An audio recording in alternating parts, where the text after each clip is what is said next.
AITA for kicking out my future in-laws after they lost and almost killed my dog. I'm engaged to my fiancée Meg. I own a large home. Meg spends most time at my place but technically still has her own. We are in the process of moving her in with me this fall. Since my place has a lot of room and Meg's doesn't, I agreed to host her family from out of town for Thanksgiving. I'm going to be blunt, I do not like Meg's family. They are all extremely conservative, conspiracy theorist, low-key racist, a woman's place is in the kitchen types. Meg is very different from them but is close with them. She hasn't seen them in a year, so I agreed that they could stay at my place for the holiday, because I can usually tolerate them enough. Wednesday morning, Meg's parents arrive, and things are fine. A few hours later, Meg's sister gets here. I have a dog named Lucy. This is my dog, not Meg's dog and not our dog. I had her for years before Meg was around, and Meg is not a big fan of dogs, although she likes Lucy. I was in the bathroom when the sister pulled into the driveway. Meg's mom calls to me and says I'm going to let Lucy out front to say hi to Meg's sister, to which I explicitly said no.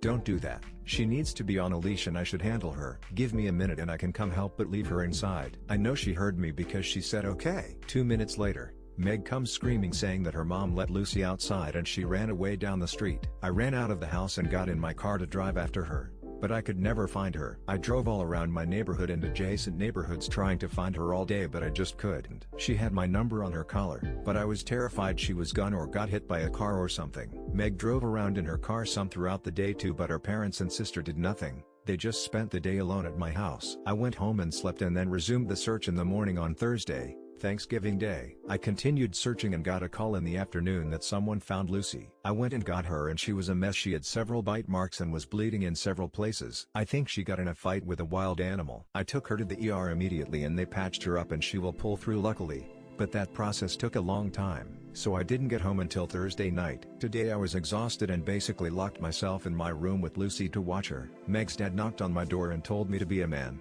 and that the dog was back and it was just a stupid dog, so who cares. I told them all to leave right now. Meg was upset and said they didn't have anywhere, and I said I don't care, but they can't be at my home. They eventually left after I threatened calling the cops. Meg left with them and texted that it was rude for offering my home and then kicking them out, and they made an honest mistake. I felt that her mom did not listen to what I told her, and Lucy needs quiet alone time to recover, and I never even got an apology. AITA,